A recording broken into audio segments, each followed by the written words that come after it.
Muito bem-vindos, pessoal, ao podcast do Barrete. Desta feita vamos falar sobre o filme Down by Law, um filme de 1986, escrito e realizado pelo Sr. Jim Jarmusch, norte-americano. E isto é uma comédia com traços criminosos e diria que muito pouco drama, mas para me ajudar a comentar este filme, tenho aqui os dois compadres do costume, Diogo Passos, Tiago Ferreira. Como é que vós Saudações, povo. estáis? Eu Estamos estou a vencidos cores. pela lei. É, Muito precisamente. Então estão entusiasmados ou não para falar sobre este filme? Estamos. Quer dizer, eu estou, não posso falar pelos Sim, outros. curioso, sim. Ok. Parece-me bem. Também terei qualquer coisa a dizer sobre o assunto. Mas bem, o que é que trata este Down by Law? A premissa é bastante simples. São dois homens que são acusados injustamente de crimes e vão parar à prisão. E nessa prisão encontram um terceiro homem que pode ser, se calhar, um pouco mais culpado do crime que cometeu do que os dois senhores anteriores. E eles arranjam, portanto, um esquema para sair da prisão, mas é muito interessante a forma como esse esquema se desenvolve ou da sua falta de desenvolvimento. Certamente teremos a oportunidade de comentar sobre isso. E queria agora passar a palavra. Quem é que será? Deixa cá ver. O Diogo parece-me estar um bocadinho mais entusiasmado para falar sobre o senhor. Muito entusiasmado. Portanto, Down by Law. perguntar o que é que Então. achaste deste Down by Law? Comentários, méritos, deméritos. Diz-me Epá, coisas. olha, em primeiro lugar, deixo já aqui, vou utilizar a expressão do Tiago, imortalizado. Deixo aqui imortalizado. Que no passado, em tempos quando o Barreto tinha Instagram, não sei se vocês se lembram disso, é depois daquele evento trágico, que nunca obtivemos resposta, portanto aqui deixo já o meu thumbs down para toda a gente que está envolvida no que é o Facebook ou o Instagram, neste caso o Instagram, Eu vou já mais desinstalar o precisamente Instagram. que realmente é gente que de competência não tem nada, basicamente, não tem competência, nunca obtive uma resposta, deixo aqui também uma justificação a quem nos seguia pelo Instagram e vê os nossos vídeos, que foi um episódio muito triste que não teve claramente resolução, nem nunca se preocuparam em dar qualquer tipo de resposta, neste caso a mim, porque a conta estava associada ao meu perfil. Enfim, volto aqui onde eu queria chegar, que é a questão de que o Jim Jarmusch, no seu Instagram oficial, chegou a pôr um like num post do Barrete, que foi associado ao Dead Man, se não me engano. Não foi ao Dead Man, foi aquele dos mortos com o Adam Driver, como é que se chama esse filme? Os mortos Dead não Don't morrem. Die. É, exatamente, também tem o Bill Murray, não é?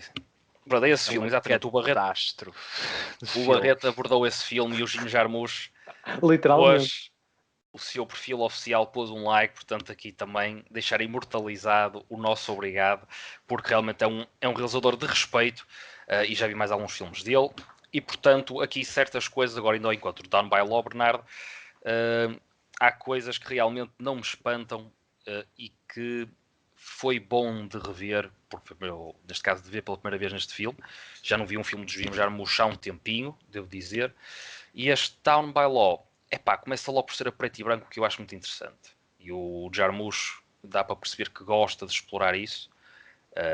Inclusive, portanto, não só num filme que eu já falei aqui várias vezes, gosto muito, que é o Dead Man, como também que é preto e branco, e aquele filme que é em inglês Stranger Than Paradise, não sei se foi um dos que viste, Bernardo, que é de 84.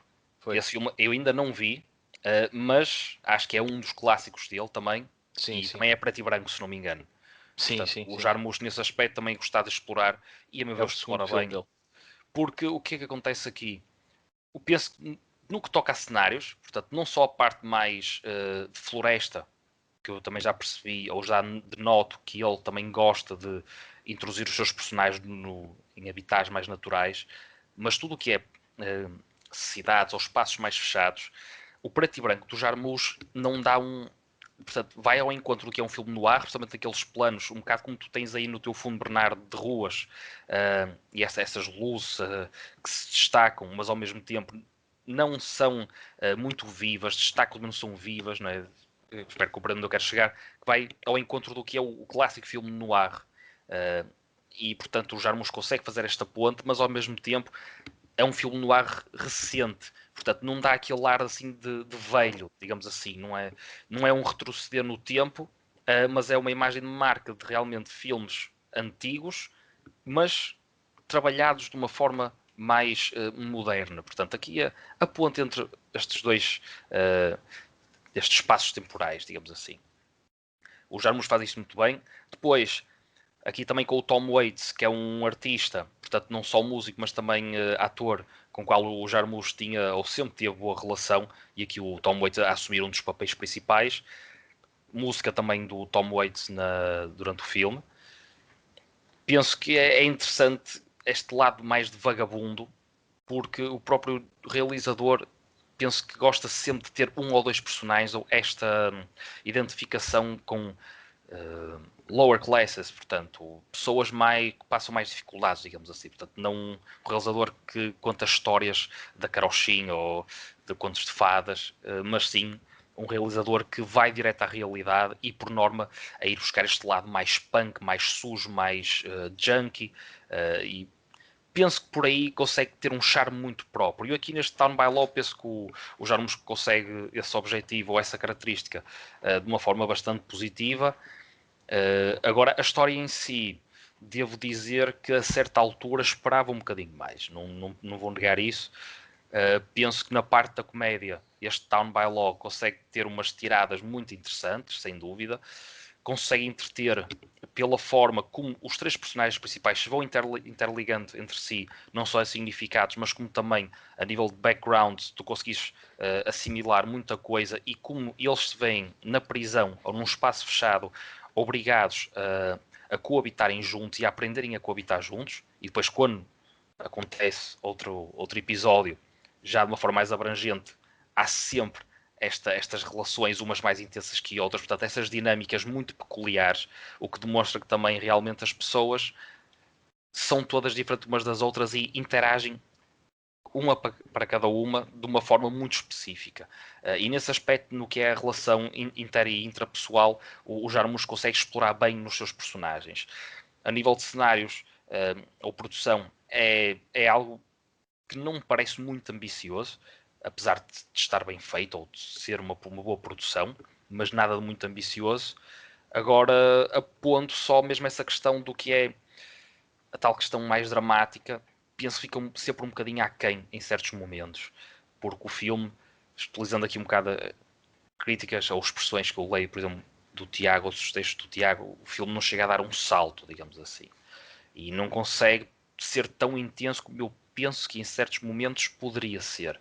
Quanto mais não seja, ou explorando partes da vida ou aspectos mais pessoais dos nossos personagens principais, ou então talvez contando um bocadinho mais de história e não se prendendo tanto a certos momentos de às vezes diálogos que são interessantes, mas ao mesmo tempo já pouco acrescentam a certa altura.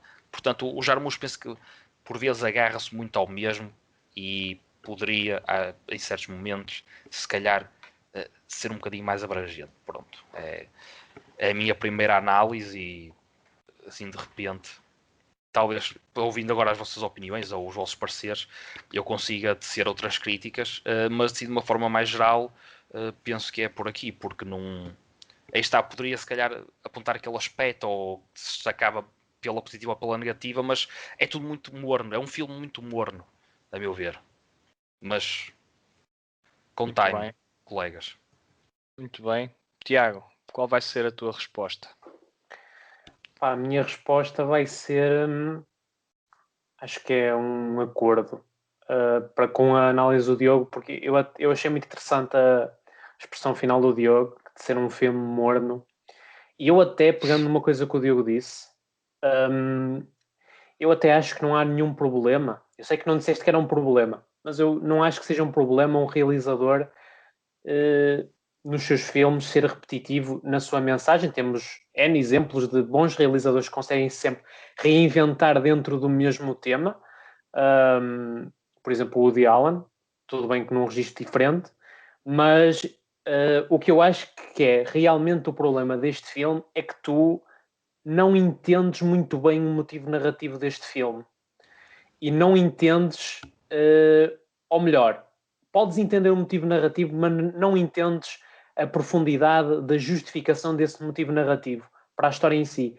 Parece-me um filme onde, portanto, a caracterização das personagens, de certa forma, eleva-se mais do que propriamente o conteúdo da narrativa.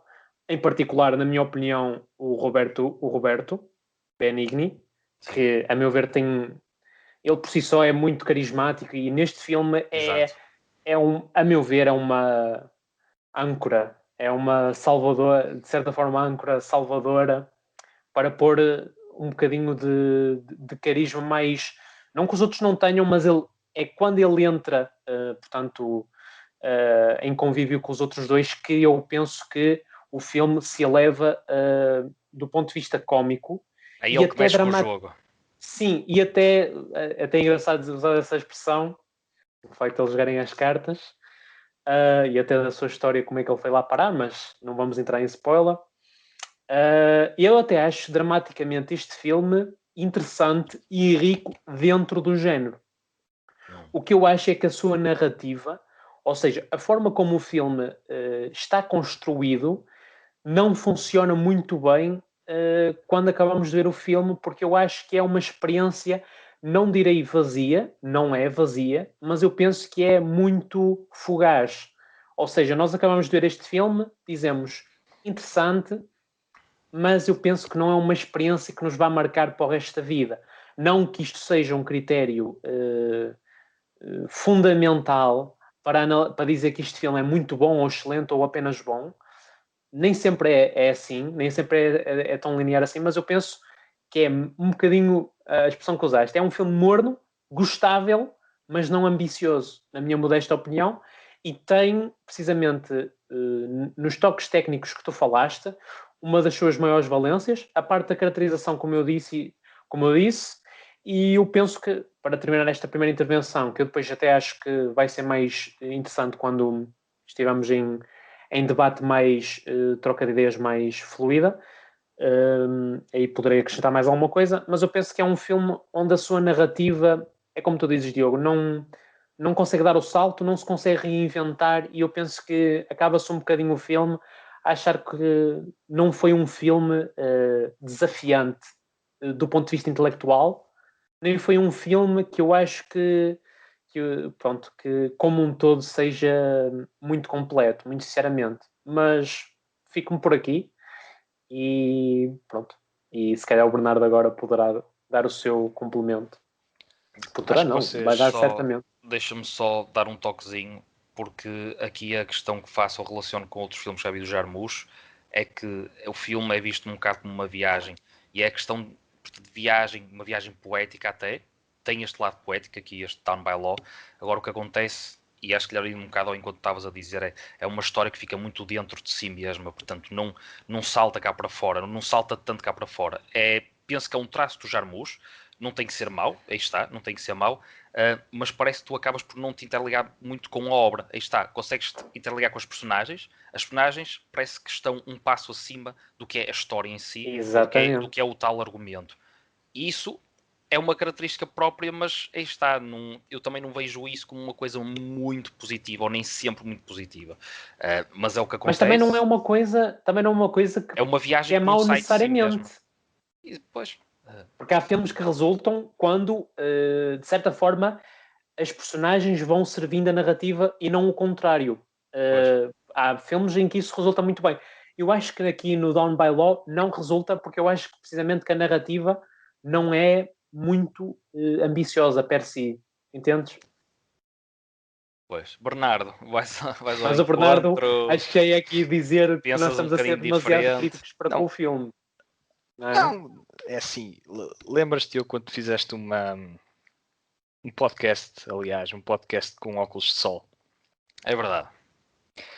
É assim, se eu tivesse que fazer um podcast com óculos de sol, seria Era aqui. este. Era aqui. Porque este senhor, este Jim Jarmusch, é um cineasta despreocupado, cool, faz a sua cena, Pois, não está muito importado se as pessoas gostam ou não. É daqueles artistas que é um bocadinho, não É quer rock and dizer, roll. Ele é não rock quer and dizer roll. masturbatório, mas tem uma identidade muito própria e não abdica dela, se não achar que o deve fazer. Porque se formos olhar aqui um bocado para trás, só para fazer um pequeno preâmbulo, ele fez o Permanent Vacation em 1980, que foi logo o primeiro projeto dele a seguir à escola de cinema, e é um filme, portanto, que não é grande coisa, é um filme mais observacional do que outra coisa, mas começa já aqui a plantar as suas sementes, as sementes que iriam dar frutos, por exemplo, no filme seguinte, o Stranger Than Paradise. Porquê? Porque o Permanent Vacation lá está, retrata de novo personagens que estão despreocupadas, que têm um estilo de vida alternativo, que não se prendem muito, nem se identificam com a sociedade capitalista em que vivemos. São personagens que, como disseste, Diogo, há pouco, vagabundos, personagens que não querem nem tentam enquadrar-se nos moldes da sociedade. E depois entramos aqui no Stranger Than Paradise, que eu acho que dos três que falei até agora, portanto, o Permanent Vacation, Stranger Than Paradise e o Dawn by Law é o melhor. Portanto, o Stranger Than Paradise é um filme que acho que, segundo aquilo que o Tiago estava a dizer, que não encontrou aqui uma grande justificação para o motivo narrativo da história. O Stranger Than Paradise é superior nesse aspecto, porque acho que cria aqui uma dinâmica interessante com identidade e com o facto de tu, no teu próprio país, te conseguires sentir mais estranho do que um imigrante. Estamos a falar na América, isso é um sentimento muito comum. Uma pessoa que vem de um país estrangeiro pode conseguir sentir-se mais em casa na América do que um claro. próprio americano, porque por causa da multiculturalidade. E ele brinca. Além da casa, desculpa interromper, a casa ser um conceito muito próprio e não necessariamente territorial, não é? Exatamente, Sim. e o Nomadland acho que Questões de Exatamente. moralidade também. sublinha esse aspecto mais do que qualquer outro filme que eu tenha visto, pelo menos na memória recente. Pelo menos de forma mais brilhante possível, sim. Sim, sim. Haverá outros, mas assim, de repente, o Simbolicamente Nomadland é o que salta. E depois passamos aqui para o Dawn by Law. E o que é que se passa aqui com o Dawn by Law? É um projeto em que eu acho que, tecnicamente, ele evolui. Tem também uma ajuda de peso. Por exemplo, o diretor de fotografia é o Robbie Mueller, que é o senhor que iria também estar à frente da direção de fotografia do Paris, Texas, entre outras obras de renome. Portanto, estamos aqui a perceber o calibre. E eu tenho imagens gravadas do Dawn by Law que são altamente pitorescas. Que já Por é... exemplo, Não, atenção, o Paris, Texas é de 84. E, portanto, o Dawn by Law já é depois. O Paris, Texas é 84. e este é de 86. Ok, Este é foi ali na. Ok, erro meu. Foi ali no mesmo. Nos mesmos anos. Portanto, o Dawn by Law saiu Sim, em 86. só Ele para... estava. Não, fizeste bem a recordar, porque eu estava agora. Só para ter noção que realmente então ele já tinha essa bagagem. Portanto, disseste que pronto, Sim, viria sim, ter, sim, mas já disse tinha. viria. O que É nem é verdade, mais é verdade. interessante. Portanto, para quem nos está a ouvir até nesse aspecto, podemos Sim, identificar realmente, temos aqui um... Aí está, um nome de peso. Boa, Sim, Bernardo. obrigado pela clarificação. Não queria enganar os ouvintes ou quem nos está a ver. Portanto, está aqui o nome peso. Eu tenho uma fotografia gravada que é aquela, por exemplo, quando eles. E eu não queria entrar em spoilers, mas aqui a história é tão ténue que eu vou me atrever a já dizer que eles escapam da prisão. e quando eles escapam da prisão, há uma fotografia, portanto, naquele túnel, que é absolutamente brilhante. O reflexo na parede Sim, forma ali sem uma dúvida. imagem que foi uma das várias imagens que me ficou gravado na cabeça. E acho que tecnicamente a direção de fotografia é um dos pontos mais fortes do filme.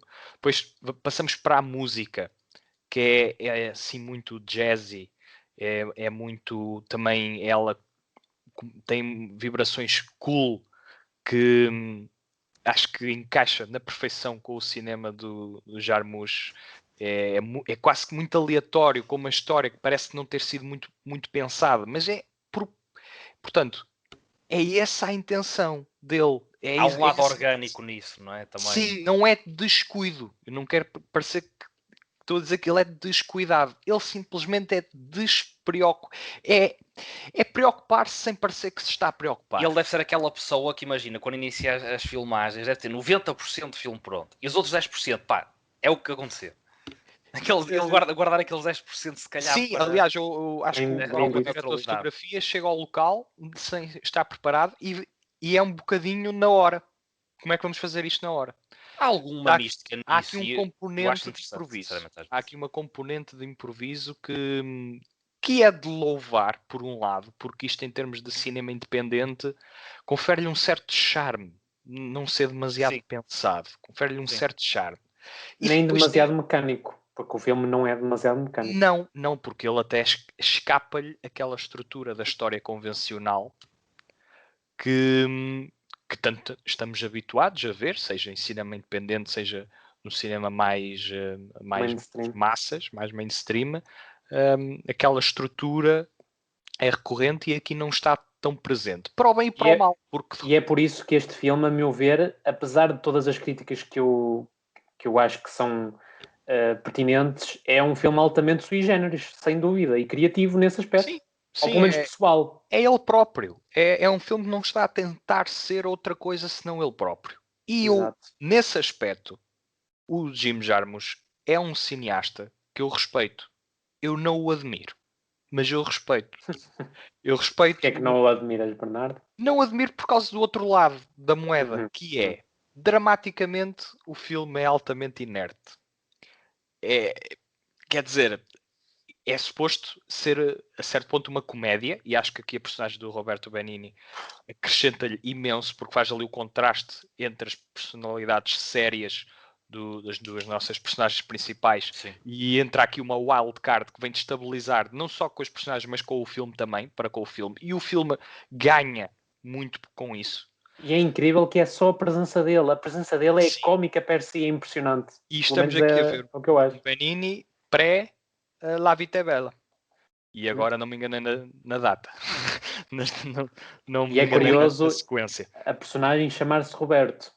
Sim, isso é uma daquelas. É curioso, isso é propositado. Claro, eu penso, olha, neste aspecto eu acho que aqui nota-se, mesmo os diálogos sendo interessantes, mas a linguagem corporal do próprio ator também penso que, ou mais numa parte inicial, porque há um primeiro contacto, não é? Fugaz, mas há. E a linguagem corporal dele, mesmo no início quando chega à prisão, é diferente, aí está, é como vocês falam, a presença dele se faz muito sentir, e eu penso que isso também é muito importante num ator, a linguagem corporal. E um bom ator, um grande ator, também consegue só com o corpo conseguir fazer passar alguma coisa para quem está deste lado, mas também no espaço da ação do filme, tu sentires que há ali algum tipo de energia ou algum significado, simplesmente com a postura corporal dele. Exatamente. Como nesse aspecto, acho que o Joaquin Phoenix tem isso muito, muito bem. Por exemplo, acho. Podia dar outros exemplos, mas o Phoenix, pronto, agora mas é perceptível. Aqui eu acho que a intenção é mesmo haver um choque cultural, até porque uma das piadas recorrentes do filme é o facto de ele estar a aprender também inglês e ir ver ao seu bloco de notas como é que se diz aquela palavra, ou às vezes diz a frase num contexto. Ele é muito inocente. É impressionante. Mas é uma inocência que faz sentido na sua personagem, porque é um tipo curioso, é um tipo maroto também, como vamos percebendo, não só no campo do engano, como do engate.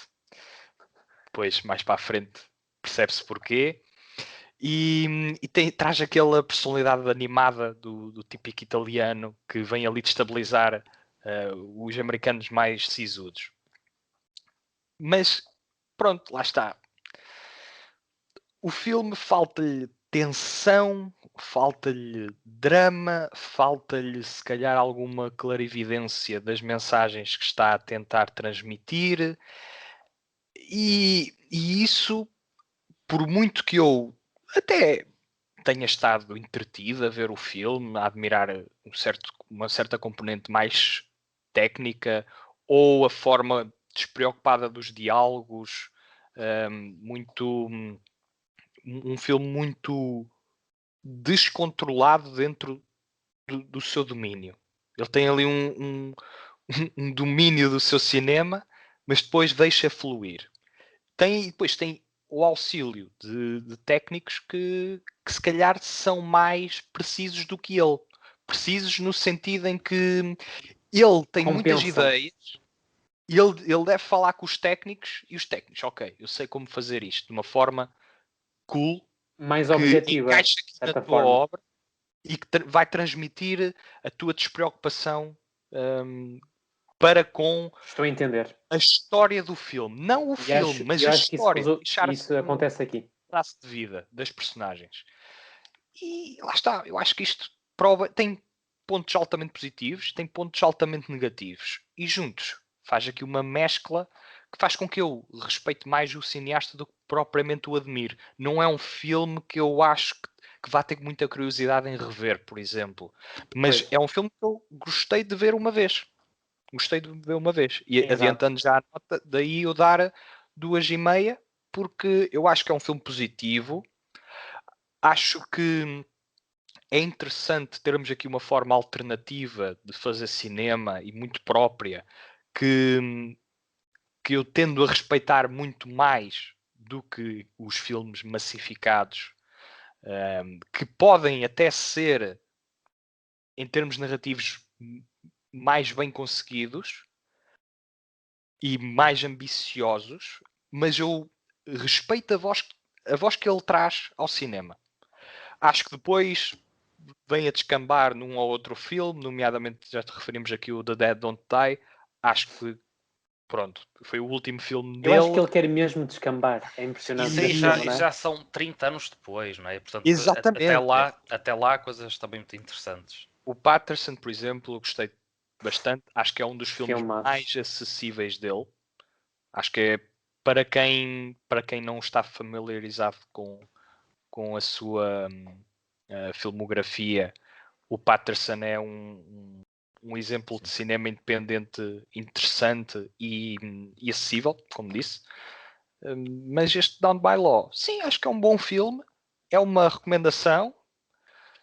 É interessante, mas é um filme frágil. E eu vou utilizar até a expressão do Diogo, porque acho que é altamente certeira. É um filme morno. Pois. É um filme que não aquece nem arrefece. É um filme que tu acabas e dizes: está giro, next. Basicamente. Notinhas, malta. Diogo. Olha, não é isso, vou completamente na tua ordem de ideias, sem dúvida, também dou as 2,5 estrelas.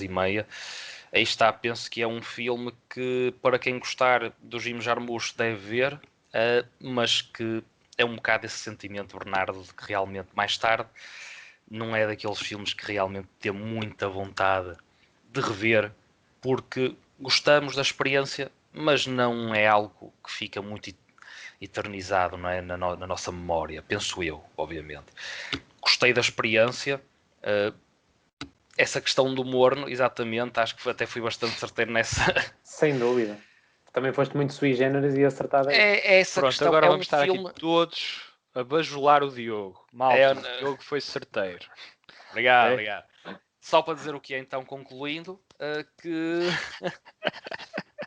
que é um filme que tem pontos muito positivos, que já demonstra realmente as características muito específicas do Jim Jarmusch, mas noutros aspectos ainda está um bocadinho verde, ou então simplesmente não me encheu o olho nesses outros aspectos. Nós já falamos aqui, principalmente na questão até se calhar mais do argumento ou do tal nível dramático da história. Portanto, 2,5 parece-me justo, bastante justo até. Tiago. Ok, Tiago. Eu estava aqui a procurar um papel e uma caneta para assinar por baixo, como o podcast dos Oscars, mas não está ali muito longe. Não está à mão. Não está à mão, exatamente. Por isso, sim, também dou as 2,5 estrelas, porque o que eu acho sobre o filme foi o que vocês acharam sobre o filme e, portanto, vou precisamente na mesma linha que vocês, sem me querer estar a repetir, é aquilo que vocês disseram. É um filme que é Diz um que é bom morno, filme. Tiago. Diz que é morno. Diz que é Não, morno, já pode chega, eu ficar já chega, contente. Diogo. Diz que é Já morno. chega. Já chega. Não, é um filme que é bom, é um bom filme, é uma recomendação, mas não é uma recomendação muito profunda e apaixonada da minha parte. Sim, talvez no trabalho do Jim Jarmusch, muito rapidamente, se fizéssemos um top 3, com certeza poríamos outros 3 filmes que não o Down by Law, pronto, assim de uma forma mais genérica. Sim, e se calhar a nota também é um reflexo disso mesmo, é de tentarmos pôr aqui uma escadinha em termos portanto, se calhar o filme isoladamente para muitas pessoas pode parecer, por exemplo, um 3, mas dentro da cinematografia da filmografia do Jarmusch, penso que não dá esse salto. Por isso, sinceramente, acho Eu que é... aceitava, com os argumentos certos, um 3 em Sim. 4. Aceitava perfeitamente, porque há aqui uma mística muito própria dele e ele é um cineasta que consegue fazer aquilo que, se outros tentassem, não iam conseguir. Sim, Portanto, ele é muito bom a ser ele próprio. Era Sim, desastroso. sem dúvida, sem dúvida. E eu admiro, ou melhor, respeito isso numa pessoa. Mas a questão Respeito está em tu, por conheceres mais obras dessa mesma pessoa, em que ele consegue ser fiel a ele próprio sempre nessas outras obras, as outras estão claramente uns patamares acima ou preenchem o que nesta obra não preenche, ok? Portanto, essa tua justificação acaba por também justificar o ser um bocadinho abaixo do que é o nível dele, digamos assim. Sim, Sim, exatamente. antes de irmos para spoiler, queria referir que o filme do Robbie Muller, filmado pelo, ou melhor, cuja direção de fotografia é do Robbie Muller, que é posterior aqui ao nosso Down by Law e que eu me estava a querer recordar, é o Breaking the Waves, do Lars von Trier, que é um filme sim. que eu aprecio particularmente e que também foi ele a filmar, portanto, a estar por trás da câmara nesse filme. E nota-se claramente que há uma atenção por outros motivos, mas que estão particularmente aliados ao cinema do Von Trier, que fazem com que este senhor, que infelizmente faleceu há poucos anos, em 2018, que deixou aqui um corpo de filmes que, sem dúvida, que merece ser recordado, e daí não podemos falar destas obras sem referir o seu nome. Também não podemos deixar de referir que o podcast está, como vocês sabem, em todo lado. YouTube, Spotify, Anchor, Google Podcasts, iTunes, os sítios do costume. E de referir também que o Barreto tem um Patreon, no qual vocês podem e devem ajudar-nos, porque esta malta trabalha muito e ganha pouco. Mas aquilo que ganha é mais do que merecido, porque fazemos isto com muita dedicação, acho que até, se me permitem, com algum talento, e por isso mesmo, e também para continuarmos a trazer-vos o melhor conteúdo possível da nossa parte, todos os contributos, por mais pequenos que sejam, são bem-vindos. Ainda, através do Patreon, conseguirão outras vantagens, de acordo com o plano que escolherem, em www.patreon.com/Barrete. .com/Barrete, sim. Senão não tinha fácil, dinheiro. também pela página do nosso site vocês têm o botãozinho do lado direito logo em cima, portanto. Exatamente. Também... Está em cima, que é para vocês o verem. Deviam canto ver. direito superior. Está ali, não falha. E já agora, se estão a ouvir o vídeo, não custa nada deixar um like, acho eu, pois não. Acho que é bastante simples, não é? E Se se quiserem, gostarem, se não gostarem também Pode ser para Exato, baixo. exato. Pode acontecer. A reação é o mais importante. Se acharem que o filme também é morno, assinem Exato, nos digam, comentários digam, se o filme é exatamente. morno ou se precisa de ir para o congelador ou se precisa de ir para as Caraíbas apanhar um bocadinho de sol. Mas mais importante que isto tudo, vejam cinema, no cinema e olha, às vezes em casa também, não vamos aqui também Pois, enganar. Temos muito boas plataformas também, mas acima de tudo, vejam cinema. Vejam filmes. Muito bem. Com este apelo, até já, malta. Até já. Até já, pessoal.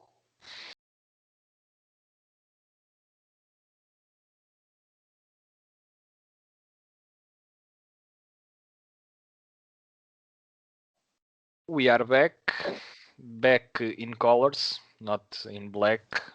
Mas neste filme podia ser em black. Este filme, mas nós estamos a cores.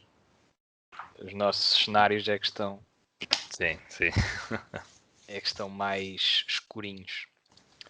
E chegou então a hora de comentarmos sobre cenas específicas que gostámos ou que não gostámos assim tanto. E queria começar agora pelo Tiago. Se tens alguma cena, sim, de maior destaque, a menos que tenhas que atender a porta.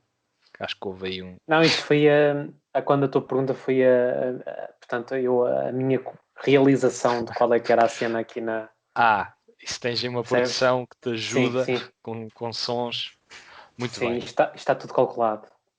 Não, mas Força. uma cena, não sei se irei enunciar mais do que uma, mas uma objetivamente sim, que é uma cena para mim das mais hilariantes do filme, se não a mais hilariante, que é quando ele está a ler no seu caderninho o Roberto e tem ali uma piada que ele faz com o facto de fazer um trocadilho entre gritar em inglês e o gelado em inglês, o ice cream e o scream. Achei essa parte verdadeiramente icónica para com todo o contexto do filme, não só porque põe, portanto, os outros dois companheiros de cela também a cantar portanto, aquela frase, também os outros companheiros, da prisão também, exatamente, começam a cantar e acho que foi um momento de libertação e de uma pequena catarse, se podemos dizer assim, catarse cómica, que eu acho que foi, dramaticamente falando, possivelmente, se calhar a cena mais forte do filme. E eu penso que é uma das boas cenas do filme, muito sinceramente. Olha, eu, assim dramaticamente falando, fiquei surpreendido com a forma como uma das personagens foi presa. Portanto, a personagem que está a fazer de chulo, mas há outra palavra sem ser chulo, proxeneta. Proxeneta? Acho que é proxeneta. Proxeneta. Chulo é mais calão. Portanto, acho que é pimp é em inglês. Sim, pronto. Proxeneta. A forma como ele é preso é dramaticamente impactante. Quer dizer, há ali um segundo que quando nós percebemos que ele foi enganado, a forma como ele foi enganado, tu tens ali um momento em que fazes ok. E depois é interessante a forma como o realizador escolhe terminar a cena, porque nós vemos o polícia aproximar-se da cama e a forma como ele interage com a rapariga não me deixou mais seguro. E é um pequeno detalhe. É um pequeno detalhe. Muito não vale de nada para a história. Acho eu, posso estar enganado, mas acho eu que não tem. Porque depois, como os personagens vão para a prisão por crimes que não cometeram, pode haver aqui um comentário ao de leve em como a polícia também não é. Portanto, o agente mais certeiro, muitas vezes, ou não se preocupa em indagar sobre. Sem dúvida. Portanto, as suas ações. E acho que a forma como ele se recosta ao pé da rapariga deixou-me quietamente inquietado. Mas pronto, isto falando de cenas cujo o auge dramático é ligeiramente superior, tendo em conta a pasmaceira que é a obra no sentido em que ela é recostada e deixa as cenas fluir.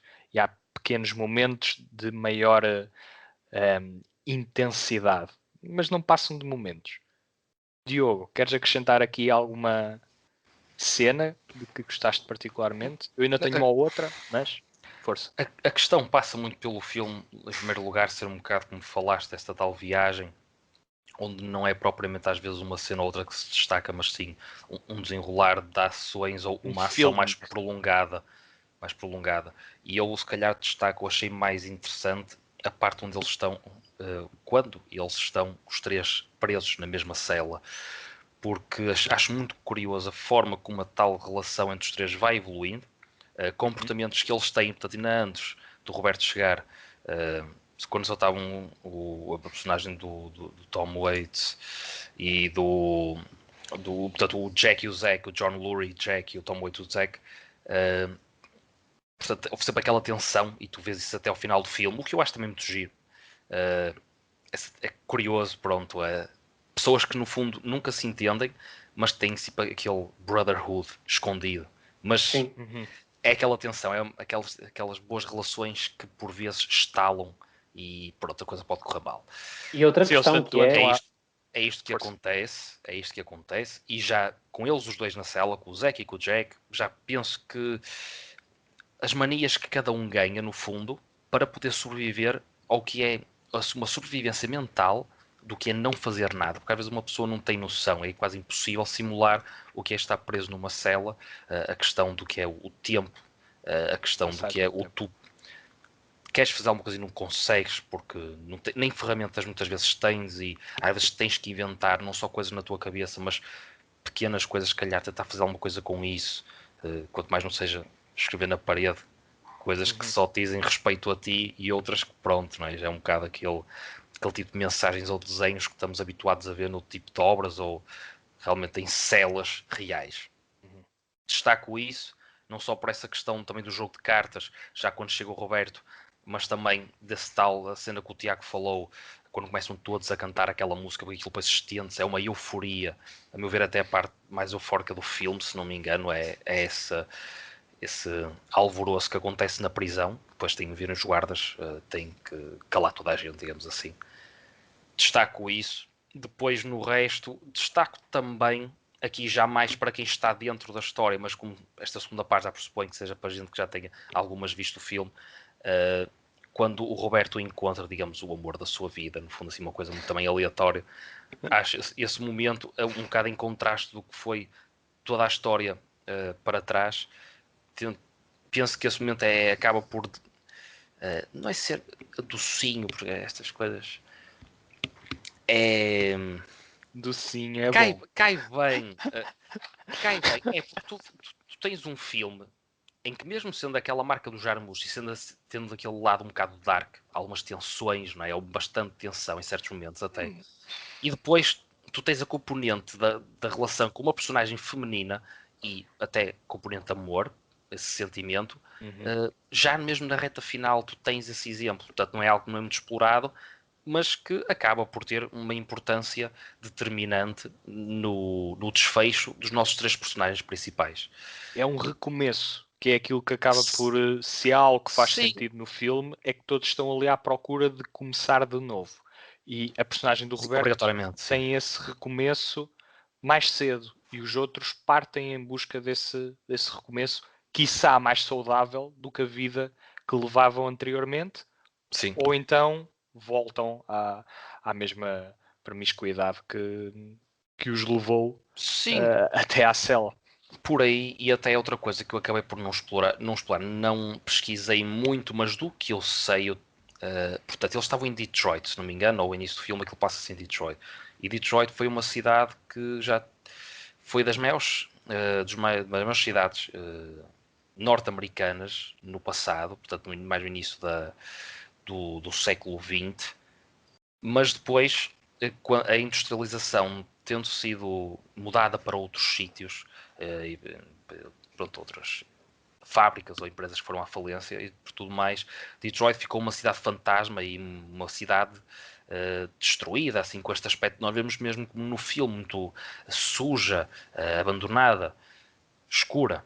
E eu penso que até por aí é um toque. Eu lembro na altura quando comecei a ver o filme e percebi que era Detroit, até fiz esta associação e por aí se calhar também um bocado o Jarmusch está a procurar dar esse ponto de vista de pessoas que vivem em situações realmente precárias ou geograficamente um bocado ao encontro do que também é retratado no Nomadland.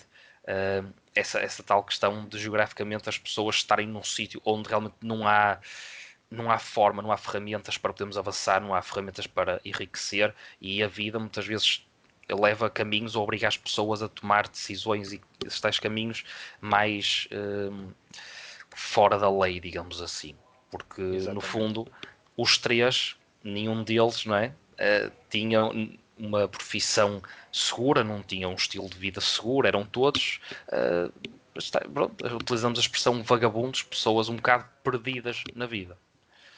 E eu acho muito bem que sejam representadas no cinema e lá está, volto a enaltecer que eu de facto respeito aquilo que o realizador tenta fazer com personagens que têm o seu contexto socioeconómico mais desfavorável.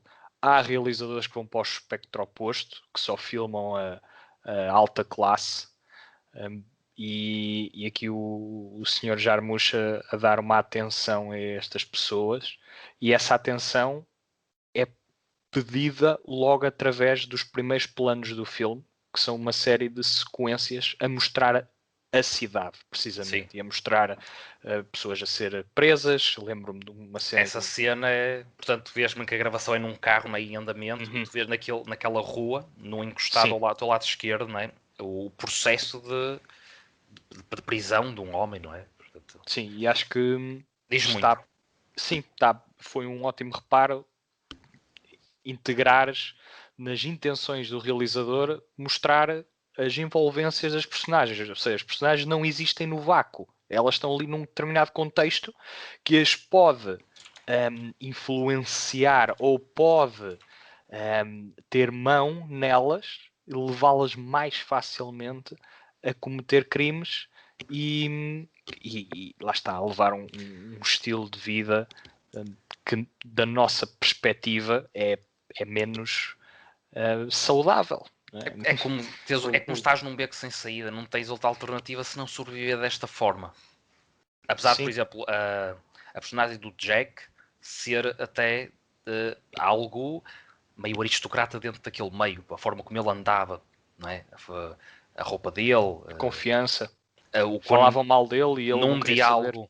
Num diálogo em que ele diz: quando eu sair daqui vou ter uma limusine branca à minha espera, cheia de prostitutas e pormenor, e eles vão-me oferecer cocaína, mas eu não vou aceitar. Há um bocado este lado megalómano, até dos três, ele era o mais megalómano, o Jack. Pronto, são pequenos traços de personalidade que eu penso que acabam por acrescentar, e aí sim é que o filme ganha a sua magia, em nos envolver muito com as personalidades destes três homens. É aqui realmente que eu acho que está a grande valência do filme, sem dúvida. Olha, se não tem mais nada a acrescentar, eu queria fazer um último reparo e depois passávamos para as recomendações. Muito bem. E o reparo está relacionado com algo que eu disse antes, que é a forma altamente económica como o cineasta escolhe que eles fujam da prisão.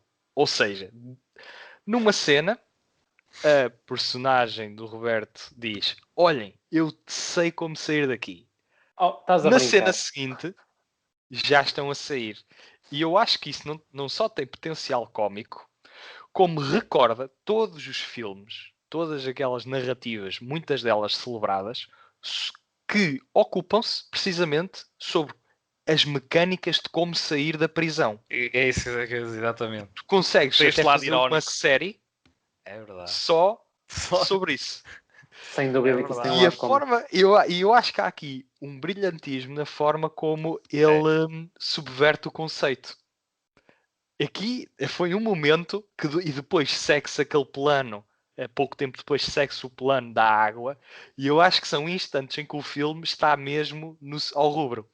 Está ao rubro, quer em termos imagéticos, como em termos intelectuais, ou em termos de ideias, portanto, idealistas, em subverter a ideia, bem, vamos aqui simplificar isto ao máximo, tem potencial cómico, é-nos mais barato. Aliás, o baixo orçamento é uma das características de muitos dos filmes do James Jarmusch. Ele não é um cineasta careiro, nem exige grandes orçamentos, e isso também faz parte da sua identidade.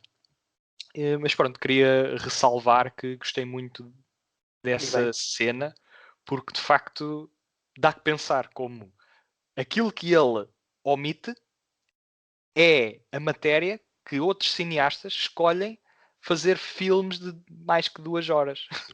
Pronto, e para muita gente que analisa essa cena em particular até pode parecer um erro de casting, mas é claramente intencional e tem objetivamente intenções cómicas, e mais do que cómicas, até acho que seja uma crítica no sentido em que estavas a dizer, Bernardo. Epá, chega a ser brilhante como é que a expectativa é subvertida, porque nós estamos à espera de encontrar, agora vamos para o pátio. Vamos para o pátio ver como é que eles... Isto num filme que não fosse este.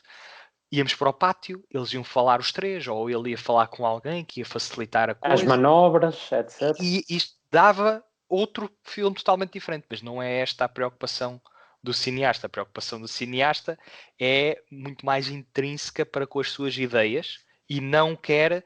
Para ele aquilo seria altamente supérfluo. Não iria acrescentar nada. E portanto acho que é uma escolha não só acertada, como um dos momentos que eu acho mais interessantes do filme num ponto de vista narrativo. E é isto. E recomendações? Vamos chutar recomendações. Se calhar ia aqui para o Diogo primeiro, porque eu e o Tiago já temos... É verdade. Já temos assente que vamos fazer uma recomendação coletiva no âmbito de uma parceria, não é? Portanto, Diogo, chuta primeiro a tua. Muito bem. Vamos lá ver se vai à trave. Epá, não, eu acho que esta vai mesmo para golo.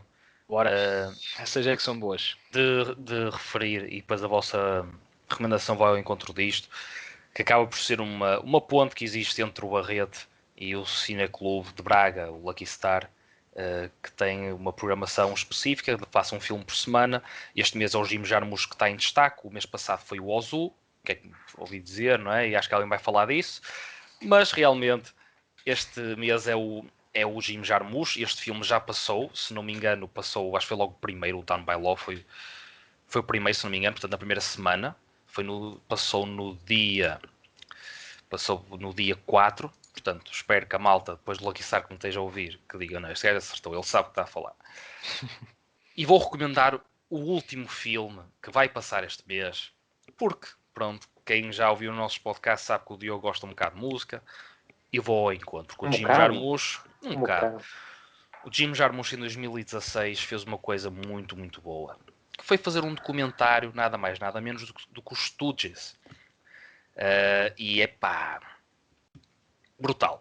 Brutal, é mais que recomendação. Vou rever o filme, já o vi, quero revê-lo até para fazer uma crítica aqui para o nosso site. Gimme Danger é o título. E epá, imaginem o que é uma banda que vocês não conhecem, ou conhecem só mais ou menos, e passam a conhecer praticamente quase todos os cantos à casa. É isto que se passa aqui. Nós temos esta imersão, e o Jim Jarmusch, também por coisas que já dissemos neste podcast, tem esta sensibilidade artística, e vai ao encontro do que é uma das primeiras bandas punk, quando o punk ainda não era chamado punk propriamente, era um rock mais acelerado, digamos assim, e os Stooges foram uma banda que surgiram em 1969, mais o meu primeiro trabalho é de 1969, já recomendei aqui no Barrete, e com o Iggy Pop, digamos como a grande figura de destaque, e eu penso que o Gimme Danger consegue muito bem captar o que é a essência, a formação, todas as mudanças que houve na banda, a forma como os seus álbuns, os seus trabalhos tiveram impacto não só na esfera musical, mas também na esfera cultural em si. Portanto, também temos de ter em conta que estávamos numa altura onde o rock progressivo também tinha muito destaque, o Summer of Love, tínhamos os hippies, o Woodstock, portanto, todo este movimento de contracultura os Stooges serviram também de inspiração para o que foi ou que foi criado o tal movimento punk, não só a nível de ideologia mais rebelde, mais pessoas que realmente não se identificavam com as massas, pessoas que não se identificavam com a forma de viver nessa altura com o capitalismo, e portanto, nesse aspecto, o Jim Jarmusch consegue ser a sua marca e ao mesmo tempo retratar uma das bandas mais influentes da história da música e mais precisamente na história do rock. Portanto, é mais que uma recomendação, é um documentário de 1h50 aproximadamente, e a nível de arquivo, a nível de gestão de conteúdo e a forma como a narrativa evolui, está brutal, está exímio. Portanto, Gimme Danger, Jim Jarmusch, vejam. Muito bem. Então, limpamos o Jarmusch por hoje. Pois. E vamos transitar, como disseste bem, para um senhor japonês que já não está entre nós, mas a sua obra está entre nós e está para ficar, porque acho que não será esquecida tão cedo. E estou a falar da obra do senhor Yasujiro Ozu, que, como o Diogo disse, foi portanto, o palco no qual o Cineclube de Braga se baseou para a sua programação no mês anterior. E eu e o Tiago fizemos a crítica de 2 filmes do cineasta, que podem encontrar no Barrete, e queríamos comentar aqui um pouco sobre a sua obra, porque de facto, spoiler alert, nós gostámos muito dos filmes. Acho que nenhum de nós deu 4 estrelas. Eu dei 3 estrelas ao filme, 3 estrelas em 4 ao filme sobre o qual escrevi, Late Autumn. E o Tiago também deu 3 estrelas em 4. Sim. Acho que cheguei a ler a tua crítica, foi 3 estrelas, exato. E queria te perguntar, Tiago, da experiência que tens deste cineasta, o que é que podes dizer? De que forma é que consegues aconselhar? Tece os teus comentários sobre o Sr. Ozu e a sua obra. O Ozu penso que é absolutamente genial, porque todas as suas obras, penso que de uma maneira geral são uma análise humana e um enaltecimento profundo daquilo que são as inquietações mais profundas do indivíduo como um todo, e ele consegue fazer isso com uma sinceridade muito, muito acertada, na minha opinião, além de ter todo uma estrutura que assenta muito nos diálogos e no subtexto, e consegue ser um realizador diferenciado precisamente por isso, porque é tudo muito nu e cru, mas ao mesmo tempo muito profundo e pertinente. E é uma coisa que eu acho que é muito difícil de conjugar, no cinema, que é precisamente essa verdade, mas que dentro dela é tão, nu e crua, mas consegue ter uma simbologia, um significado intrínseco muito maior do que aquilo que é necessariamente dito. E eu penso que o Ozu consegue fazer isso muito bem, além de ter narrativas muito, bem estruturadas e que seguem um rumo que é precisamente aquele que está definido e bem, muito bem, e que assenta, acima de tudo, naquilo que eu acho que é o mais importante nos filmes, que é chegarmos ao final da visualização e termos aprendido algo. E com os filmes do Ozu eu penso que, com a Viagem a Tóquio, que foi o filme que eu escrevi, mas também com o filme que tu escreveste, O Fim do Outono, penso que, sinceramente, temos aqui 2 filmes que, humanamente falando, enriquecem, e de que maneira o espectador. E se há alguém que não gosta disso, acho que deveria, sim, devia pelo menos dar uma chance, não é? Sim, mas assim de uma maneira geral, sim, é para justificar esta recomendação coletiva. O Ozu é um cineasta incrível e penso que sinceramente devem explorá-lo quando tiverem a oportunidade, sem dúvida. Não só com estes 2 filmes, mas também com o resto da sua filmografia. Muito bem. É assim, eu vou dar eco ao que tu disseste, sem dúvida, mas primeiro faço a ressalva de que, de facto, os seus filmes têm um ritmo bastante exigente, principalmente para as audiências modernas. Ou seja, são filmes e ele é altamente conservador, quer na sua forma, quer nos seus temas, principalmente na última metade da sua carreira. Ele retoma, vezes sem conta, a 2 ou 3 temas que estão relacionados com o ciclo da vida e com a sociedade japonesa do pós-guerra. Aquilo que ficou impresso nas gerações posteriores à Segunda Guerra Mundial e o choque dessas sensibilidades com as sensibilidades das pessoas mais velhas. No entanto, lá está, primeiro para ressalvar que são filmes bastante lentos, deliberadamente lentos. Mas aí está a sua mística, ou seja, é a partir deste ritmo lento que nós conseguimos absorver as suas mensagens, porque ele é também um cineasta altamente intencional. Mesmo quando ele faz transições em que aparentemente não está a dizer nada, por exemplo, quando ele está a fotografar uma montanha despida, enquadrada apenas por uma janela, ele quer dizer alguma coisa com aquilo. Ele não está só a filmar aquela montanha para parecer bonito. Ou antes ou depois, o significado revela-se. Mas revela-se para um olhar que é preciso estar muito atento. E eu acho que cada vez mais as audiências modernas não têm a paciência que este cineasta exige. Portanto, isto é um grande disclaimer, um grande aviso que eu faço, porque lá está, tu estás a aconselhá-lo, Tiago, eu faço o mesmo, mas acredito que para muitas pessoas isto é uma barreira muito, muito grande. Mas pronto, ainda assim, acho que devemos incentivar, ainda que não vejam grande parte dos filmes dele, há filmes-chave. Um dos que o Tiago referiu, e foi o que ele escreveu, o Tokyo Story, é um deles. É um filme que é tão humano que nos acorda para verdades que muitas vezes nós nunca pensamos, mas que são verdades óbvias. Se nós conseguirmos viver uma vida saudável, chegarmos a uma certa idade, vai-nos acontecer aquilo que acontece a estas personagens. Claro que inseridos na nossa cultura, inseridos nos nossos costumes, mas a experiência humana é transversal à cultura. Portanto, todos nós nascemos, todos nós vivemos, todos nós morremos.